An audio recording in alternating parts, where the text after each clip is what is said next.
Apparently I'm a criminal. My crime? Owning a green cabin in the woods that offends community aesthetics. At least, that's what Heather Barnes told me, right after she slapped a violation sticker on my window and shouted something about unauthorized mailbox height.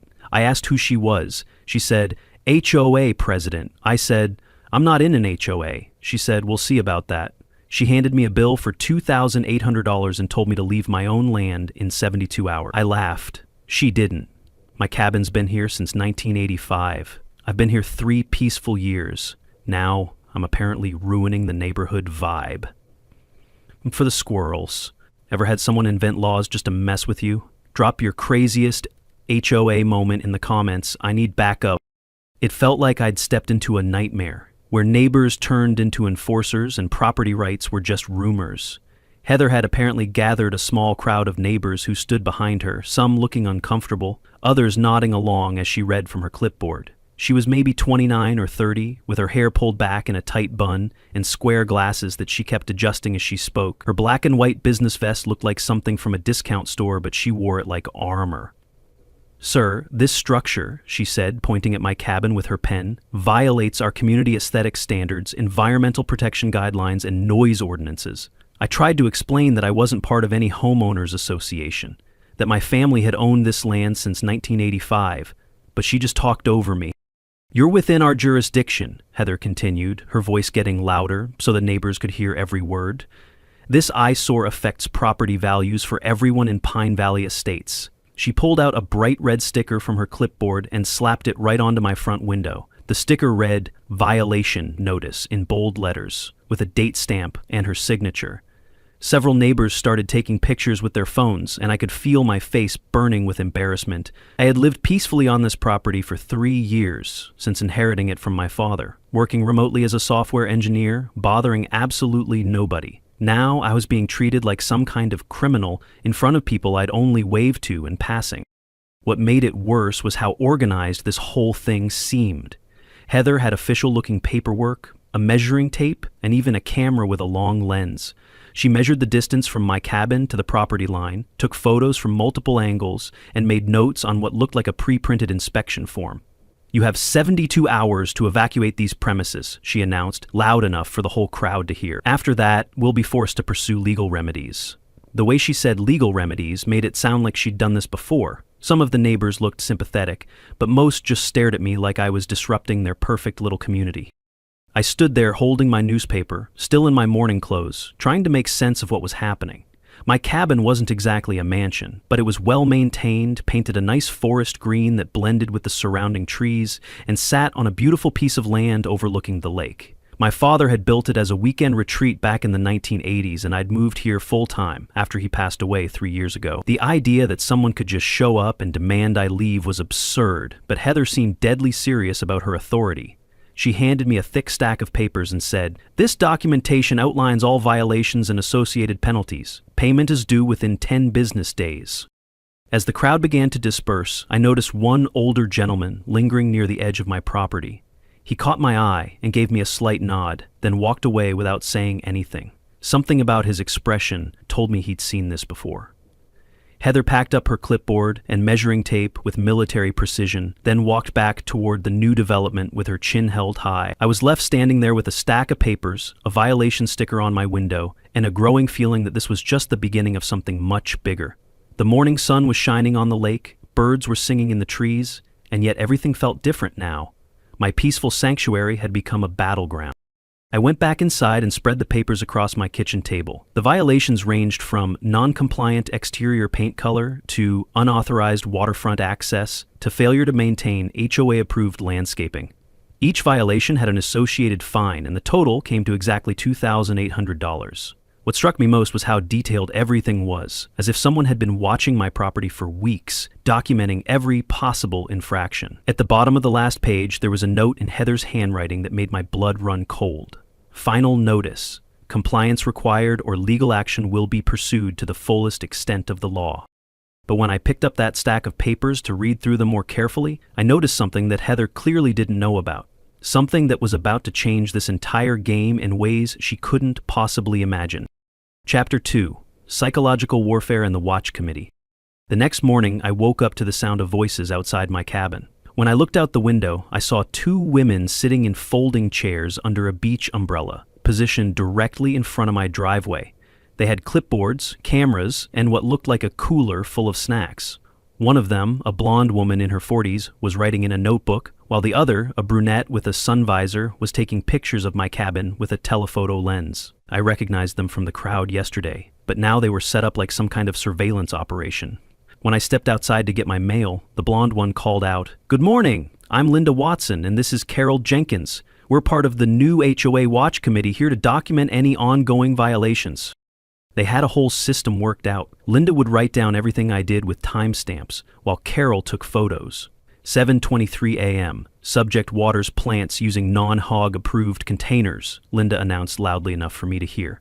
When I walked to my mailbox, Carol's camera clicked rapidly, like she was some kind of paparazzi. 7:25 a.m. Subject approached mailbox unsupervised. Potential violation of HOA visibility protocol, Linda recited, like a soldier reading orders. It was absurd, but also deeply unsettling. These women were treating my normal morning routine like I was some kind of dangerous criminal. They had folding chairs, an umbrella for shade, a cooler, and enough supplies to stay there all day. This wasn't just harassment anymore. This was organized stalking.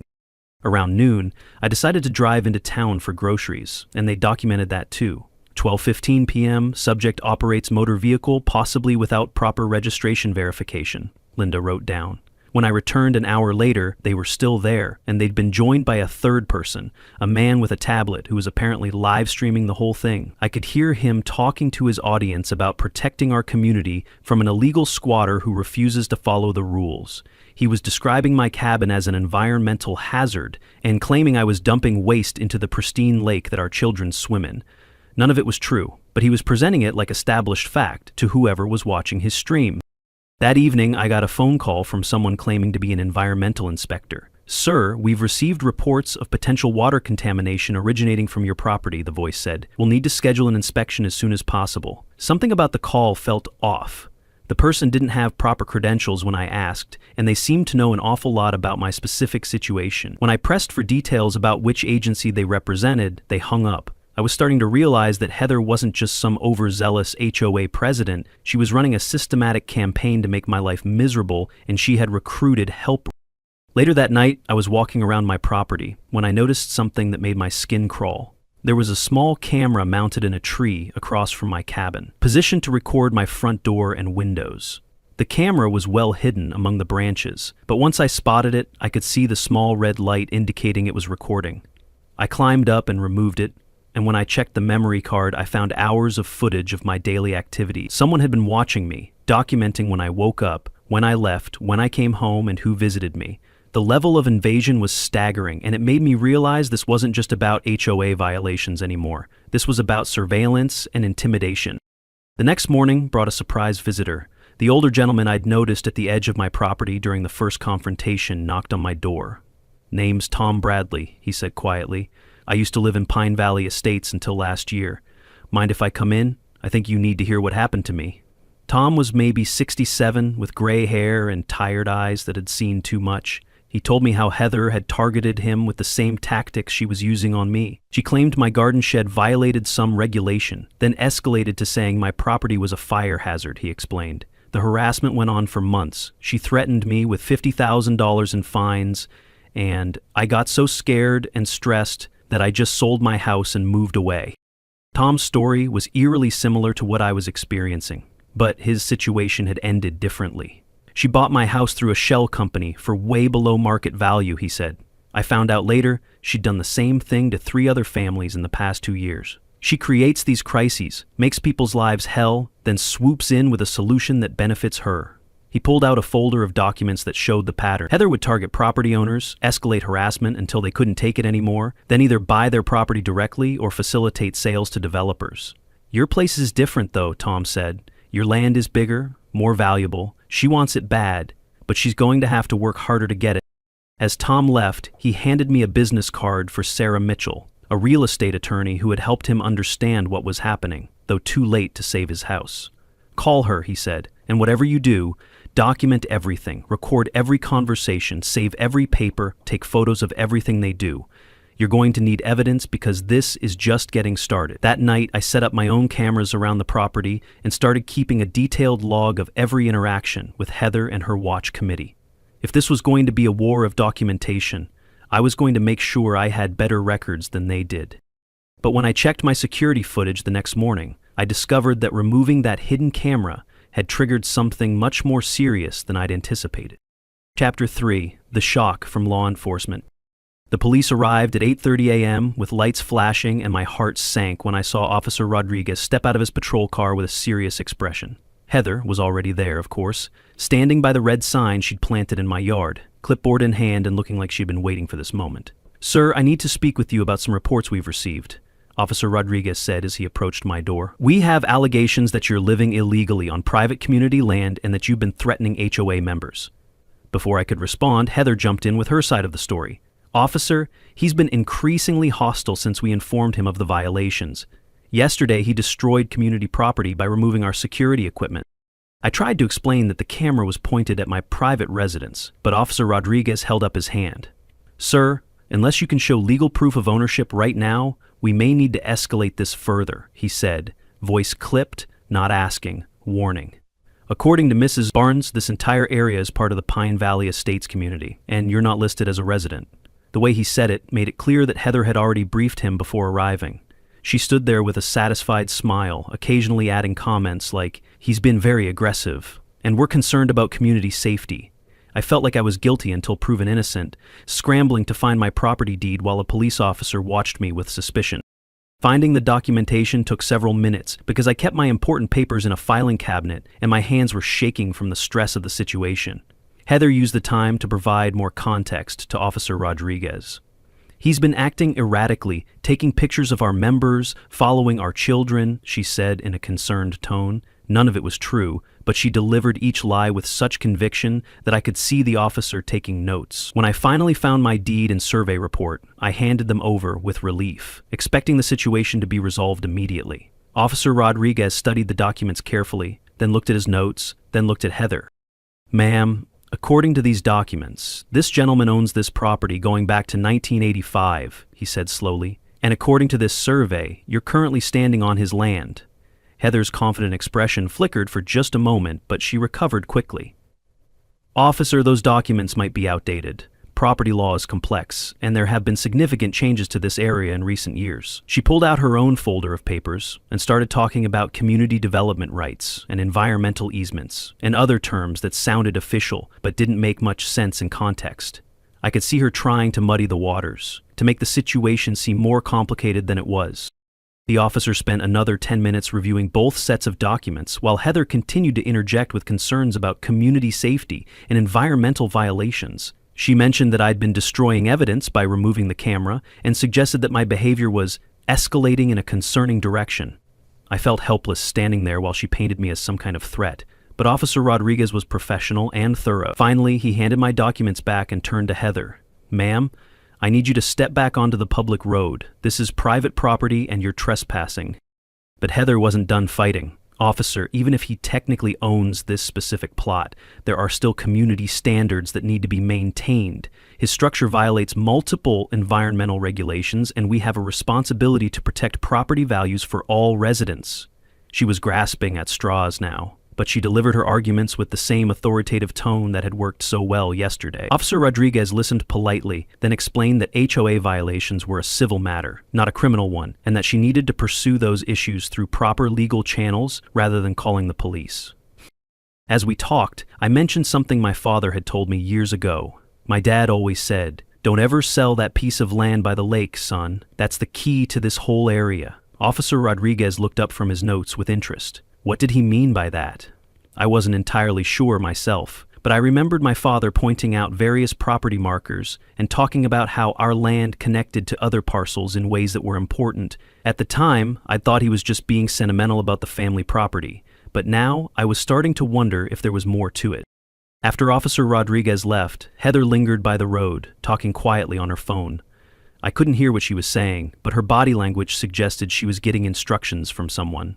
She kept looking back at my cabin and pointing at different areas of my property.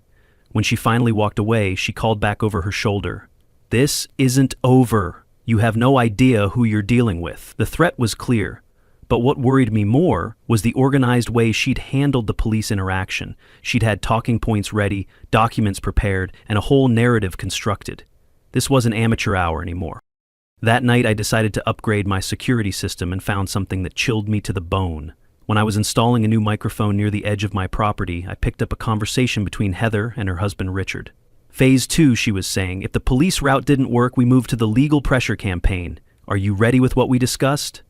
Richard's response was harder to hear, but I caught enough to realize they had a whole plan mapped out. This confrontation wasn't spontaneous harassment. It was a calculated campaign, and I'd just survived the first phase. Chapter 4: Legal Warfare and Manipulation. The legal documents arrived by certified mail on a Tuesday morning, delivered by a postal worker who looked apologetic about handing me such a thick envelope. Inside was a formal letter from something called Hartwell and Associates Legal Services, demanding that I remove all unauthorized structures within 48 hours or face litigation for visual harassment of the community. The language was full of legal-sounding terms like aesthetic nuisance and property value degradation, but what really got my attention was the threat at the bottom. They were demanding compensation for emotional distress caused to community members in the amount of $15,000. Whatever that means, I thought. This was clearly an attempt to overwhelm me with official-looking paperwork and scary language. But Heather wasn't stopping with just legal threats. She organized what she called an emergency community safety meeting at the Pine Valley Estates clubhouse, and I could see cars pulling into the parking lot all evening. Through my security cameras, I watched residents walking in with concerned expressions, many carrying the same red folders that I'd seen Heather distributing around the neighborhood. She'd been going door to door for days, telling everyone that I was a threat to community safety and that property values were at risk because of my illegal activities. The meeting was even being live-streamed on some platform, with a dramatic title about "Community Under Siege." I decided to attend the meeting myself, which clearly wasn't what Heather had expected. When I walked into the clubhouse, conversations stopped and people stared at me like I was some kind of dangerous intruder. Heather was standing at the front of the room with a PowerPoint presentation titled "Protecting Our Investment, the Pine Valley Response Plan." She'd prepared charts showing property values, photos of my cabin taken from multiple angles, and what she claimed were environmental impact studies showing how my presence was affecting the local ecosystem. It was an impressive performance, full of official-looking documents and authoritative language that made her sound like an expert on everything from real estate law to environmental science. "Ladies and gentlemen," Heather announced to the room of about 30 residents, "we have a situation that threatens everything we've worked to build here in Pine Valley Estates. This individual," she pointed at me dramatically, "has established an unauthorized structure that violates multiple community standards, environmental regulations, and safety codes." She clicked through slides showing my cabin, my dock, my landscaping, and even my mailbox, with each photo annotated with red arrows pointing to alleged violations. The presentation was so polished and convincing that I started to wonder if maybe I was missing something about my own property. Then came the petition. Heather had prepared a document demanding immediate action to remove the unauthorized structure and restore community safety standards. She read through the list of residents who had already signed, and I was surprised to hear that 15 out of 20 households had agreed to support legal action against me. These were people I'd waved to at the grocery store, whose dogs I'd petted during walks around the neighborhood. Now, they were voting to force me off my own land based on Heather's presentation. The peer pressure in that room was intense, and I could see residents looking around to see who was signing and who wasn't. I asked for permission to speak, and Heather reluctantly allowed it. I explained that my family had owned the property since 1985, that I had all the proper permits and documentation, and that I wasn't part of Pine Valley Estates HOA because my land predated their development. But every point I made was countered by Heather with more official-sounding language about community integration requirements and environmental compliance standards. She made it sound like property ownership was subject to community approval and that my documentation might not be valid because property law had evolved since the 1980s. During a break in the meeting, I was approached by Richard Barnes, Heather's husband. He was a tall, quiet man who looked uncomfortable with the whole situation. "Look," he said quietly, "I'm just the contractor who built most of these houses. I don't really understand all this legal stuff." But then he said something that caught my attention. "She's been planning this for months, ever since she found out about your property. She has meetings with some development company, and they're really interested in this whole area." He glanced around nervously and added, "I probably shouldn't be telling you this, but you seem like a decent guy, and I don't like what this is turning into." After the meeting, I drove straight to Sarah Mitchell's law office. Sarah was exactly what Tom Bradley had described, a sharp, experienced real estate attorney who'd seen every kind of property dispute imaginable. When I told her about the HOA situation, she immediately pulled up county records on her computer and started cross-referencing property ownership, development permits, and HOA registration documents. What she found was fascinating. "Jake," she said, looking at her screen with interest, "Pine Valley Estates has some significant problems with their building permits. 5 houses were built without proper county approval, and guess who the contractor was? Richard Barnes had been cutting corners on construction, probably under pressure from his wife to keep costs down and timelines tight." But the real revelation came when Sarah dug deeper into property ownership records. "This is very interesting," she said, pulling up a survey map from 1978. "Your father didn't just buy 150 acres back in 1985. He bought a much larger tract, and it looks like Pine Valley Estates might have been built on land that's technically still part of the Morrison family holdings." She showed me the original property boundaries, which extended far beyond what I'd thought my family owned. According to the county records, Pine Valley Estates had been developed on land that was supposed to be leased from the Morrison estate, but there was no record of any lease agreement ever being executed. As I drove home that night, everything started making sense. Heather's desperation, her organized campaign, her development company meetings that Richard had mentioned. She wasn't just trying to get rid of an eyesore that affected property values. She was trying to clear title to land that she might not actually have the right to develop. And if Sarah was right about the property boundaries, Heather and her entire HOA might be living on land that technically belonged to me. No wonder she'd been so aggressive about establishing her authority. She was fighting for her financial survival, and I was the only thing standing between her and a massive development deal. But I wasn't ready for what happened next, because Heather's next move was going to test everything I thought I knew about community, privacy, and how far someone would go to protect their investment. Chapter 5: Live Stream Scandal and Truth Exposed.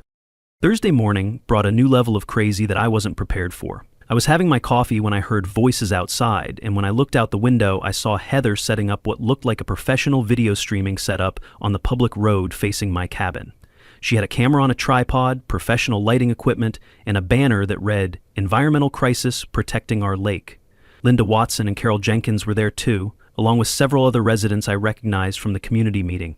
Heather was speaking into the camera with the passionate tone of a television reporter covering a breaking news story. "Good morning, everyone," she said to her live audience. "I'm broadcasting from Pine Valley Estates, where we're dealing with an environmental emergency that threatens our community's health and safety." She turned to point at my cabin with dramatic gestures. "Behind me, you can see the illegal structure that's been dumping untreated sewage directly into the pristine lake where our children swim and our families enjoy recreation." She held up what appeared to be water samples in small glass containers. These samples showed dangerous contamination levels that could cause serious health problems for our entire community.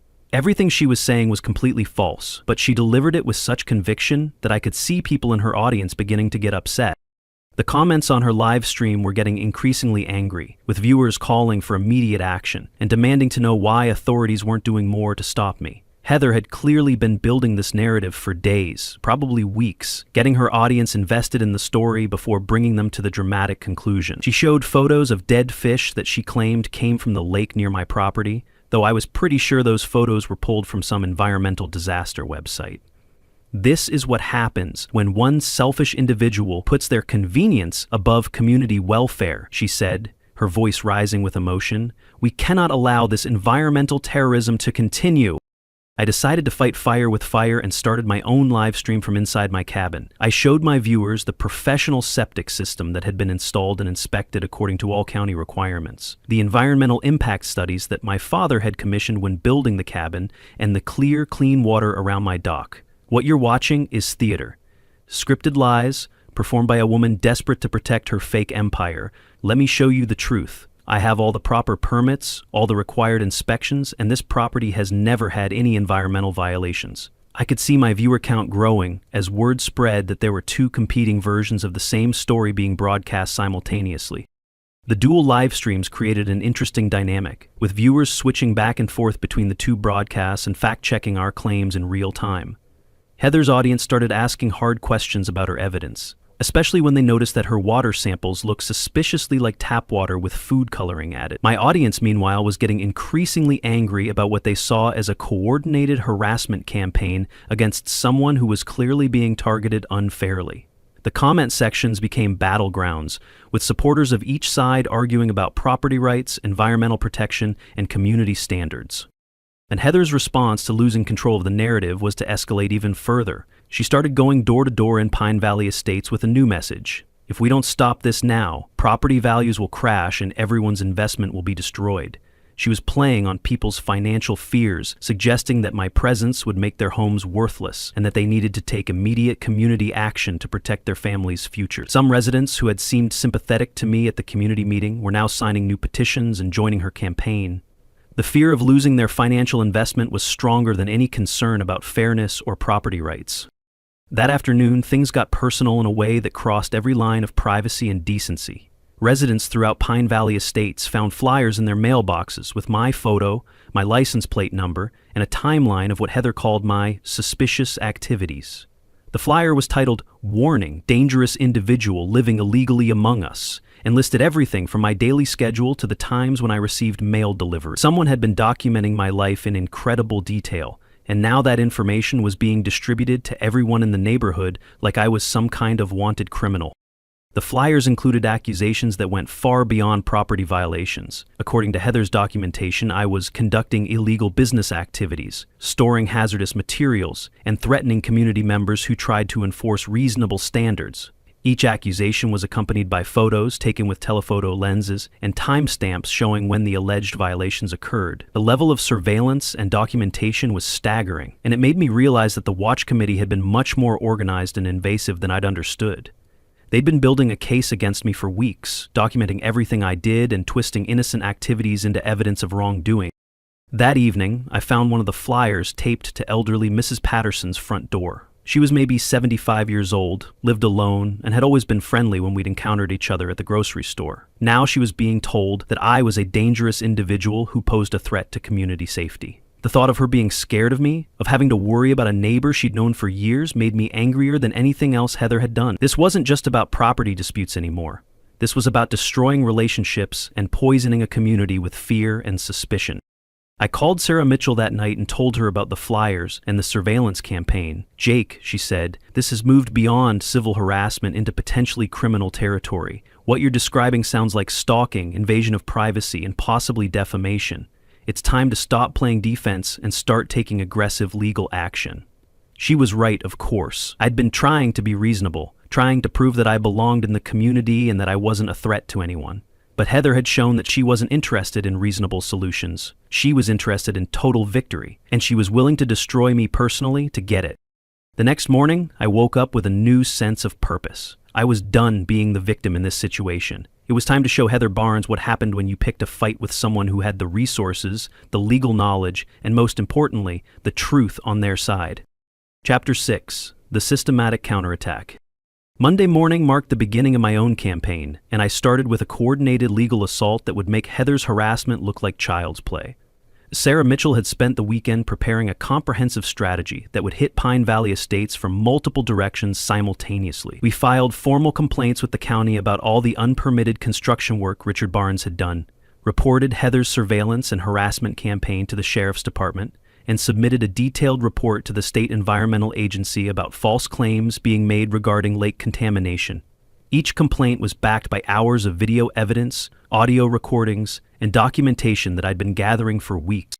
The county building inspector showed up at Pine Valley Estates on Tuesday morning, unannounced and armed with a list of specific violations to investigate. Richard Barnes looked like he was going to be sick when he saw the inspector walking through the development with measuring tape and a camera. By noon, the inspector had identified 8 separate building code violations, including houses built too close to the setback line, septic systems that didn't meet current standards, and electrical work that hadn't been properly inspected. The fines for these violations totaled over $40,000, and that was just the beginning. Richard was facing possible criminal charges for construction fraud, and several homeowners were looking at major expenses to bring their properties up to code.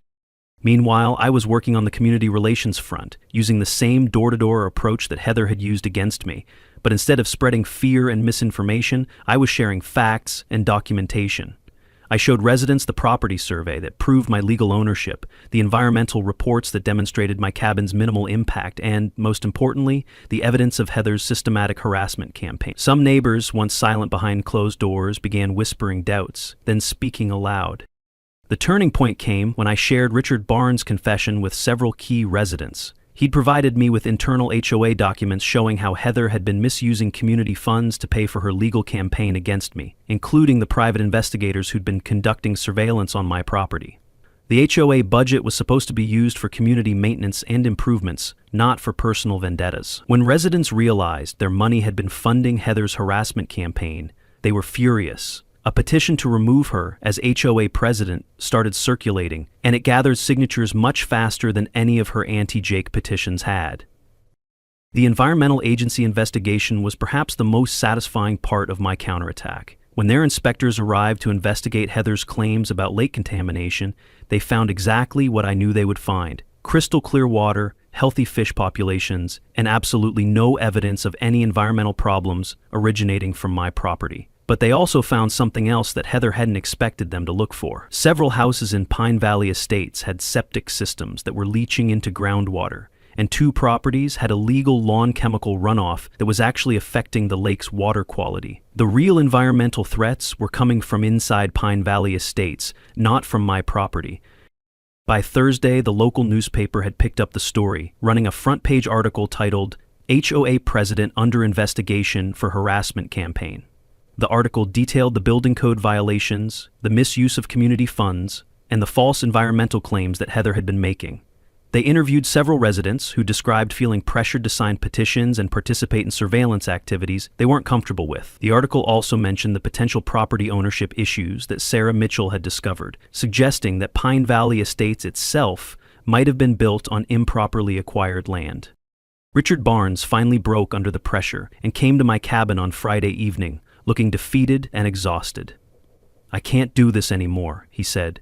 "Heather's been controlling every aspect of our lives for years, and I'm tired of being her puppet." He brought with him a box full of documents that revealed the full scope of Heather's activities: contracts with development companies, plans to acquire additional properties in the area, and correspondence about turning the entire lakefront into a luxury resort development. My property wasn't just an eyesore to her. It was the final piece she needed to complete a major real estate deal worth millions of dollars. "She's been planning this for over 2 years, Richard explained. The whole Pine Valley Estates development was designed to establish her authority in this area so she could eventually acquire all the surrounding properties. Your cabin was always the target, but she needed to build up her power base first." He showed me emails between Heather and a major development corporation discussing plans for a 100-unit luxury resort that would require removing all existing structures and significantly altering the natural landscape. The environmental damage would be enormous, and the community character would be completely destroyed, but the profit potential was huge. The box of documents also revealed that Heather had used similar tactics against other property owners in different areas, always working with the same development company to acquire land for luxury projects. Tom Bradley hadn't been her first victim, and I wouldn't have been her last. She had a systematic approach to identifying valuable properties, establishing legal authority over the surrounding area, then using harassment and intimidation to force property owners to sell at below-market prices. It was a sophisticated real estate scam that had been operating for years under the cover of community leadership and environmental protection. As Richard left that night, he made one final confession that revealed just how desperate Heather had become. "She's planning something big for this weekend," he said, "some kind of public confrontation that she thinks will force you to leave. I don't know all the details, but she's been meeting with lawyers and talking about final solutions to the problem." He looked genuinely worried as he spoke. "Just be careful, Jake. She's not thinking clearly anymore, and she's got too much invested in this to back down now." I spent Saturday morning reviewing all the evidence I'd gathered and preparing for whatever Heather had planned. But even with all my preparation and documentation, I wasn't ready for the bombshell revelation that would end this conflict once and for all. Chapter 7: The Ultimate Twist and Live Stream Justice. Sunday afternoon brought the final confrontation, and it started exactly the way Richard had warned me it would. Heather organized what she called an emergency community action meeting in the Pine Valley Estates clubhouse, and she made sure to advertise it widely on social media as a last stand to save our community. Residents from the development and curious neighbors from surrounding areas packed into the meeting room, and multiple people were live streaming the event on various platforms. Heather had prepared what she clearly thought would be her closing argument, a dramatic presentation that would finally force me out of the area. She started the meeting by announcing that she'd been feeling severe chest pains and anxiety attacks that her doctor had directly attributed to the stress of dealing with my ongoing harassment and threats. She had medical documentation, she claimed, proving that my presence in the community was causing her actual physical harm, and she was prepared to file a lawsuit for emotional distress and health damages. This man has built an unauthorized, potentially hazardous structure that endangers our environment, our values, and our children. I've dedicated my life to building this community, and now I'm suffering real health consequences because one selfish person refuses to follow reasonable community standards. But I'd been preparing for this moment for weeks, and I had my own presentation ready. I stood up and asked for permission to address the community, and reluctantly, Heather agreed. Ladies and gentlemen, I began, before we continue with this discussion, I think everyone deserves to know the full truth about what's been happening here.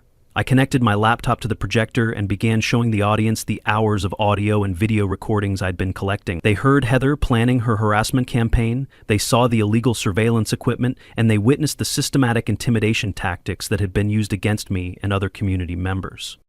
The room went completely silent as I played recording after recording of Heather discussing her removal strategy and talking about how to make my life unbearable until I agreed to sell my property. The audience heard her laughing about the fake environmental claims, planning the watch committee surveillance, and coordinating with her husband to file false reports with various government agencies. When I played the recording of her discussing the development deal and how much money she stood to make from acquiring my property, several residents stood up and walked out in disgust. But the real bombshell came when I presented the original property documentation that Sarah Mitchell had helped me research thoroughly. What Mrs. Barnes has failed to tell you, I announced to the stunned audience, is that Pine Valley Estates was built on land that my family has owned since 1978.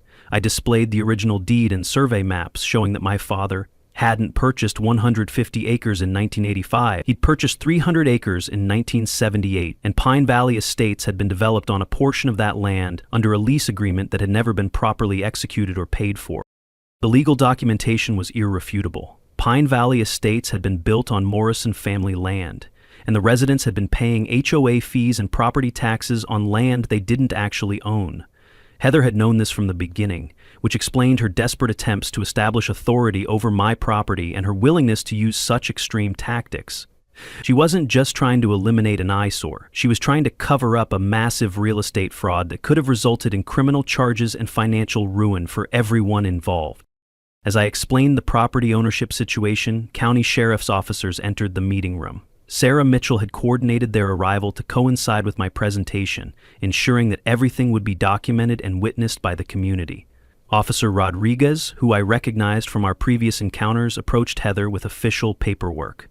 Heather Barnes, you are being arrested for fraud, misuse of community funds, illegal surveillance, and malicious prosecution. You'll want a good lawyer. You have the right to remain silent. The entire arrest was being live-streamed by multiple residents, and I could see the viewer counts climbing into the thousands as word spread on social media. Heather's composure finally cracked completely. "This is impossible," she screamed as the handcuffs were applied. "I've spent 2 years building this community. These people invested their life savings based on my leadership." She looked around the room desperately, searching for support from residents who were now staring at her with mixtures of anger and disgust. "Richard, tell them. Tell them about the development deal, about how much money we were going to make." But Richard had already filed for divorce and was cooperating with the investigation. He stood in the back of the room, shaking his head sadly as his wife was led away. The aftermath of Heather's arrest was swift and decisive. The county launched a full investigation into Pine Valley Estates development permits and discovered that the entire project had been built using fraudulent documentation. The development company that Heather had been working with was also implicated in the scheme, and several other luxury developments around the state were investigated for similar fraud. Richard Barnes faced significant legal consequences for his role in the construction violations, but his cooperation with the investigation and his testimony against Heather helped reduce his charges. For the residents of Pine Valley Estates, I offered a solution that was both fair and generous. Rather than pursuing my legal right to evict everyone from my land, I proposed reasonable lease agreements that would allow them to stay in their homes while paying fair market rent for the land use. The oppressive HOA structure that Heather had created was dissolved and replaced with a simple community association focused on basic maintenance and neighborhood cooperation. The surveillance cameras were removed, the harassment campaigns ended, and Pine Valley Estates became the peaceful community it was supposed to be from the beginning. Tom Bradley moved back to the area and bought a small house near the lake, finally able to enjoy the retirement he'd planned before Heather's harassment drove him away. Several other families who had been targeted by similar schemes in other developments reached out to thank me for exposing the pattern and helping them understand their own situations. The local news coverage of the case led to state legislation strengthening property rights protections and requiring more oversight of HOA operations. As for me, I'm back to my peaceful morning coffee routine on the cabin porch, watching the sun rise over the lake that my family has protected for decades. The red "No Trespassing" sign that started this whole adventure is gone, replaced by a simple "Welcome to Morrison Lake" sign that invites responsible public access to the shoreline. Sometimes you don't need to fight fire you just need to know your rights, document everything carefully, and let bullies dig their own graves while you build an unshakable case for the truth. The best part? Heather's arrest and the revelation of her fraud scheme went viral on social media, turning her from a local tyrant into a cautionary tale about power-hungry HOA presidents who abuse their authority. Justice isn't always swift, but when it finally arrives, it's absolutely satisfying. If this story taught you something about standing up to bullies or dealing with property rights issues, let me know in the comments what similar situations you've faced. I'd love to hear your stories about fighting back against unreasonable authority and winning through patience, preparation, and the power of truth.